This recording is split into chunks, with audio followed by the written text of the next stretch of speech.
ठीक है बेटा, मैं अभी स्टार्ट कर रहा हूँ ना, चालू करें।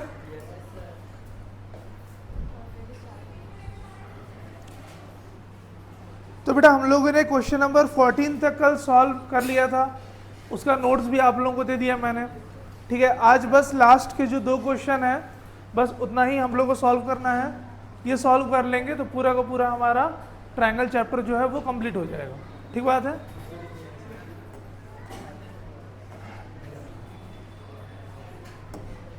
तो बेटा देखेंगे सब लोग 15 नंबर वाला जो ये क्वेश्चन है ना वो देखते हैं। ठीक है, देखिएगा बेटा 15 नंबर में क्या बोल दिया है।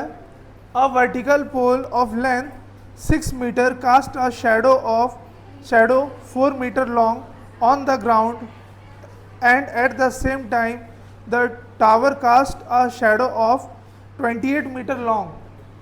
Find the height of the tower. ठीक बात है बेटा। तो देखो 2 टावर के बारे में बात हो रहा है। ठीक है, और वो जो टावर है ना बेटा वो क्या कर रहे हैं, शैडो भी कास्ट कर रहे हैं। ठीक बात है ना। तो जो पहला वाला जो बेटा टावर है उसका जो लेंथ है वो कितना है, 6 मीटर है।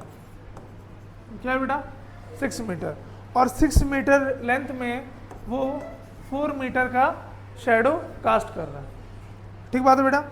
इसके बाद क्या बोल दिया है कि 28 मीटर का अगर शैडो हो रहा है, ठीक है, 28 मीटर का अगर शैडो हो रहा है तो आपको ये बताना है कि टावर का जो लेंथ है वो क्या है। सबको समझ में आया यहाँ तक। तो देखो अब इसमें बेटा जो जो वैल्यू है वो लिख लेंगे पहले। ये तो हमारा क्या होगा, फिगर होगा। ठीक बात है बेटा। तो देखो टू फाइंड, ढूंढना क्या है भाई, हाँ, to find height of second tower. ठीक बात है बेटा। तो चलो इसमें ना अब हम लोग इसको लिख लेते हैं ए, इसको बी और इसको कितना लिख लेते हैं, सी। ठीक है, और इसको नेमिंग कर देते हैं पी, इसको क्यू और इसको आर। ठीक है बेटा, 2 हो गया अलग अलग। कौन कौन से, ट्रायंगल ए बी सी और एक ट्रायंगल कौन सा, पी क्यू आर। ठीक है, अब देखो इसके बाद हम लोग को ढूंढना क्या है, we have to find the height of the second tower. तो देखो पहला चीज़ तो ये बेटा कि ये वाला जो एंगल जो बन रहा है, ठीक है ना, ये कितना डिग्री बनेगा, 90 डिग्री। क्यों, क्योंकि जो पोल है वो किसी ज़मीन पे है और जो कोई भी एक ज़मीन को हम लोग सपोज करते हैं कि वो कैसा सरफेस है, फ्लैट सरफेस है। अनलेस एंड अनटिल उस सरफेस के बारे में कुछ एक्स्ट्रा इन्फॉर्मेशन है, हम लोग क्या मान लेंगे कि ये एक फ्लैट सरफेस है। तो ये कितना हो जाएगा, 90 डिग्री, और ये कितना हो जाएगा, 90 डिग्री। ठीक है, ये वाला होगा बेटा थीटा, जिसको कि हम लोग क्या बोलते हैं, एंगल ऑफ एलिवेशन बोलते हैं। ठीक है, क्या बोलेंगे, एंगल ऑफ एलिवेशन। जब तुम लोग ट्रायंगल चैप्टर जब पढ़ोगे, सम एप्लीकेशंस ऑफ ट्रिग्नोमेट्री के बाद, सॉरी ट्रायंगल के बाद सम एप्लीकेशन ऑफ ट्रिग्नोमेट्री जब आप पढ़ोगे तब ये सारे कॉन्सेप्ट्स है मैं पूरा एकदम डिटेल में बताऊंगा। ठीक है, ओके। तो चलिए अब हम लोग इसको ना सॉल्व करने चालू करते हैं। तो सबसे पहले बेटा हम लोग को ना प्रूव करना पड़ेगा। क्या प्रूव करना पड़ेगा कि ट्रायंगल ए बी सी और ट्रायंगल पी क्यू आर दोनों क्या है, सिमिलर है। ठीक है, क्योंकि जब तक हम इनको सिमिलर प्रूव नहीं करेंगे, ठीक है, तब तक हम लोग उनके जो साइड्स हैं उनके रेशियोज को इक्वली करके लिख नहीं सकते। हम लोग को चाहिए ना कि वो दोनों ट्रायंगल क्या हो, सिमिलर हो। ठीक है, तो सिमिलर प्रूव करने के लिए बेटा क्या लिख लेंगे, taking triangle A B C and triangle P Q R. तो बेटा हमने 2 ट्रायंगल ले लिया, कौन कौन सा, एक ले लिया ए बी सी और एक कौन सा ले लिया, पी क्यू आर ले लिया। ओके, ठीक है। तो अब बेटा देखिएगा इसमें दिख रहा है एंगल बी और यहाँ पर क्या दिख रहा है, angle P, sorry angle Q. ठीक है, दोनों क्या है, 90 डिग्री है। तो यहाँ पे लिख लोगे angle B is equal to क्या, angle Q is equal to कितना, 90 डिग्री। हम लोग को इसमें स्पेसिफाई करके लिखने का ज़रूरत नहीं है कि एंगल ए बी सी ऐसा लिखने का ज़रूरत नहीं है, डायरेक्ट लिख सकते हो। अगर A B C, angle A B C करके भी लिखोगे तो भी सही है, लेकिन अगर 2-3 एंगल होते तो स्पेसिफाई करना ज़रूरी होता है। अगर एक सिंगल एंगल है तो हम डायरेक्टली भी उसको लिख सकते हैं। बात समझ में आए, ठीक है। अब देखो यहाँ पर भी बेटा ये है angle C is equal to क्या है, एंगल आर। ये कहाँ से पता चला? बाय एंगल ऑफ एलिवेशन, ठीक है, फ्रॉम सन। तो बेटा एक चीज़ समझो, इसको मैं समझा रहा हूँ। अगर मान लो कि दोनों पुल की लंबाई चाहे कुछ भी हो, एक छोटा हो या एक बड़ा हो, ठीक है, लेकिन जिस डायरेक्शन में या जिस एंगल से जो शेडो बनेगा वो दोनों में क्या रहेंगे? इक्वल रहेंगे। भले शेडो का जो लेंथ है वो कम ज़्यादा हो सकता है, लेकिन उनके जो एंगल है वो कम ज़्यादा नहीं होते हैं। क्यों? क्योंकि क्या बोल रहा है, इन मतलब सेम टाइम है ना दोनों के लिए। क्या एक देखो, ये यहाँ पे एक पॉइंट दिख रहा है, ground and at the same time of tower, ठीक है, क्या बोला है? सेम टाइम, और सेम टाइम है इसीलिए दोनों के एंगल ऑफ एलिवेशन भी क्या होंगे? सेम होंगे। बात समझ में आ रहा है? ठीक है ना? ओके, तो देखो बेटा, अब यहाँ पे ना क्या हो गया, angle B is equal to क्या? Angle Q, angle C is equal to क्या? एंगल आर, ठीक है। तो हम लोग क्या लिख सकते हैं?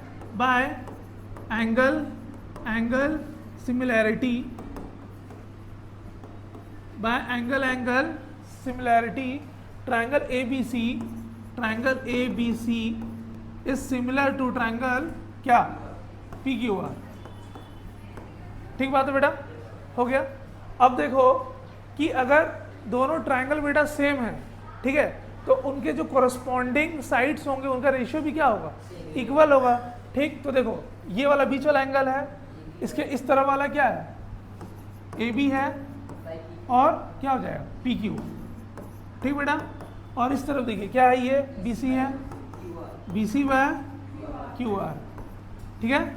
और हम लोग को ऑलरेडी ये चीज़ दिया हुआ है, इसको ना ऊपर में भी लिख सकते हो ना, मैं लिखा नहीं था, इसको ऊपर में लिख लेना। क्या क्या है बेटा हमने पास? A B is equal to क्या है? 6 मीटर, और क्या है? B C is equal to कितना है? 4 मीटर है, और P Q is equal to क्या ले लिए हैं? एक्स लिए हैं, और Q R is equal to क्या है बेटा? 28 मीटर। इसको ना आप लोग क्या करना है कि यहाँ पर लिख लेना, ठीक है, सबसे फर्स्ट में, है ना। मैं डायरेक्ट फिगर बना दिया था इसलिए मैंने लिखा था, लेकिन आप लोग लिख लेना। हो गया। अब देखो यहाँ पे क्या करोगे? Putting the values of sides, ठीक है ना। तो देखो यहाँ पे अब जो ए बी का क्या है बेटा वैल्यू? 6 मीटर है, अपॉन पी क्यू का देखो, पी क्यू का है कितना? x मीटर है, ठीक है, इज इक्वल टू क्या?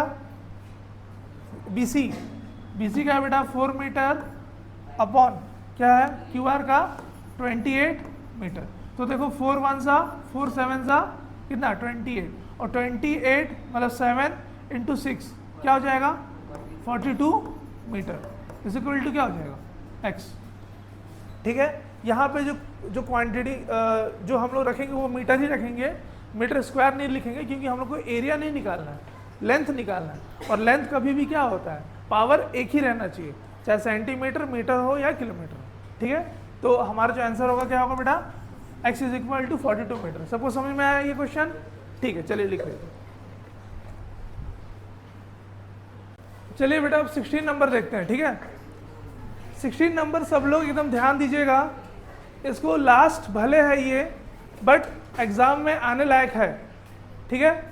16 नंबर भी जो है हमारा वो एग्जाम में आने लायक है, इसलिए एकदम ध्यान दीजिएगा। और जो कॉन्सेप्ट हम लोग पहले जो पढ़ चुके हैं सेम कॉन्सेप्ट ही है इसमें, ठीक है, कोई अलग कॉन्सेप्ट नहीं है ना। ये लिख लिए सब कोई? ठीक है,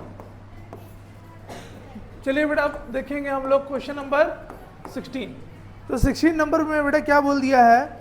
if A D and P M are medians of a triangle ABC and PQR respectively, where triangle ABC is similar to triangle PQR। बहुत अच्छा चीज़ है। दो चीज़ें बेटा दे दी हुई हैं, क्या कि हमारे पास जो ट्रायंगल है ना ABC, और ये क्या है? PQR है, ठीक है। उसका जो पहला मीडियन है बेटा, उसका जो साइड है उसका वैल्यू है AD, जो दूसरा मीडियन है बेटा उसका साइड है क्या? PM, ठीक है। और एक चीज़ और बोला है कि triangle ABC is similar to क्या? Triangle PQR। तो चलो हम लोग लिखते हैं इसको प्रॉपरली। तो हमारे पास क्या क्या दिया हुआ है, AD and PM are medians, या फिर एक एक सिंगल सिंगल है ना, इस median of triangle ABC and PQR। ठीक है, मतलब क्या बेटा, ये जो AD है वो ट्रायंगल ABC का मीडियन है, और जो बेटा ये PM दिख रहा है ये किसका मीडियन है, PQR का मीडियन है ना। ठीक है, ओके। अब चलिए इसके बाद हम लोग चलते हैं, क्या बनाएंगे, फिगर। तो बेटा फिगर ना मैं रफली बना दे रहा हूँ।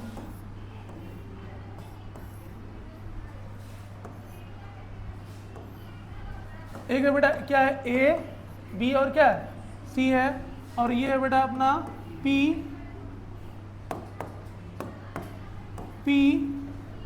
Q और R ना। ठीक बात है बेटा। अब देखो अकॉर्डिंग टू क्वेश्चन जो मीडियन है वो क्या है, D है, मतलब क्या AD, ठीक, और यहाँ पर क्या हो जाएगा, PM।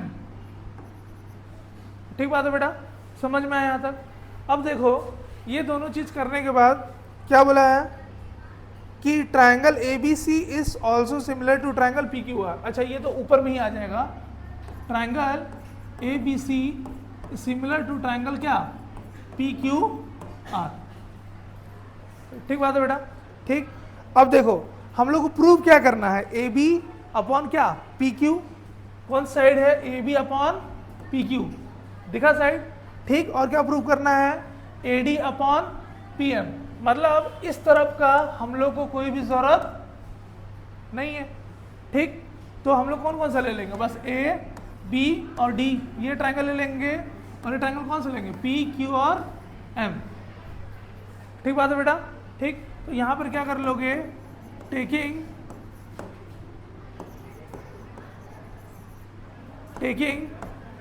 Triangle ABD and triangle PQM, कौन कौन सा बेटा, ट्रायंगल ABD और कौन सा, ट्रायंगल PQM। अब देखो थोड़ा सा अगर आप लोग ध्यान दोगे तो अगर ये दोनों ट्रायंगल सिमिलर हैं तो इनके कोरस्पॉन्डिंग साइड का जो रेशियो होगा वो भी इक्वल होगा कि नहीं होगा, होगा, ठीक। मतलब मैं क्या बोल सकता हूँ, मतलब बेटा मैं ये बोल सकता हूँ कि AB अपॉन क्या, PQ इज इक्वल टू क्या हो जाएगा ये, हाँ, BC अपॉन क्या होगा, QR।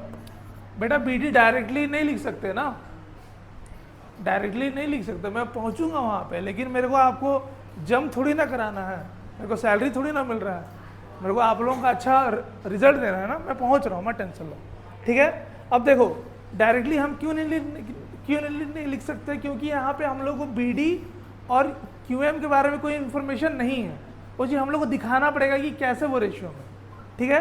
तो यहाँ पर क्या कर लेंगे, मल्टीप्लाइंग बाय 1/2 होगा, यहाँ भी मल्टीप्लाइंग बाय 1/2। आप लोग लिखोगे क्या, BC अपॉन QR ही लिखोगे, समझ में आ रहा है, क्योंकि हमारे पास बेटा ये थोड़ी ना दिया है कि triangle ABD is similar to triangle PQM। जो मैं समझाना चाह रहा हूँ समझ पा रहे हो, हम लोग को ये दोनों ट्रायंगल सिमिलर दिया नहीं है, प्रूव करना, दोनों बातों में फर्क है। हमको क्या दिया है, triangle ABC is equal to is similar to triangle PQR, तो हम लोग साइड उसी की ही यूज करेंगे, ठीक बात है बेटा।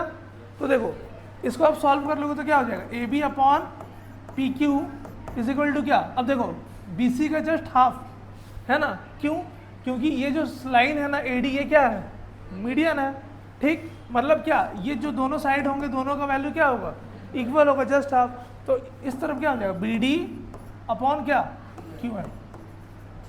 ठीक है, श्योर है, समझ में आया कहाँ से करना है, इस स्टेप को बेटा दिखाओगे आप, ठीक है ना, हो गया। चलो अब इसके बाद हम लोग को एक चीज देखना है बेटा कि अगर हमारे पास triangle ABC is similar to क्या है, ट्रायंगल PQR, तो हम लोग बड़े ही आसानी से ये बोल सकते हैं कि जो एंगल B होगा वो एंगल Q के क्या होगा, इक्वल होगा, ठीक है।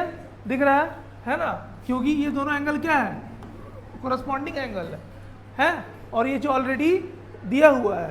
तो क्या लिख लेंगे बेटा अभी हम लोग, angle B is equal to क्या, एंगल Q, कहाँ से आया, triangle ABC is similar to triangle PQR, ये ऑलरेडी हम लोग को क्या है, ठीक है। तो देखो अब क्या हो गया, साइड साइड और क्या है, एंगल, तो क्या हो गया, बाय साइड एंगल साइड ना, ठीक है। तो by side angle side triangle ABD is similar to triangle क्या, PQM, ठीक है बेटा। तो देखो अभी ये दोनों जो ट्राइंगल है वो सिमिलर प्रूव हो गए, ठीक है। तो अब हम लोग बड़ी आसानी से ये जान सकते हैं कि हम लोग का इनके जो कोरस्पॉन्डिंग जो साइड्स होंगे वो क्या होंगे, इक्वल होंगे, उनके जो रेशियोज हैं वो क्या होंगे, इक्वल होंगे, ठीक है। तो अब हम लोग कैसे लिख सकते हैं इसको, AB अपॉन क्या है, PQ है, इज इक्वल टू क्या हो जाएगा, AD अपॉन PM, जो कि हम लोग को क्या करना था बेटा, प्रूफ। अब सही मायने में चैप्टर कंप्लीट हुआ, ठीक है, ओके, ठीक है, थैंक यू।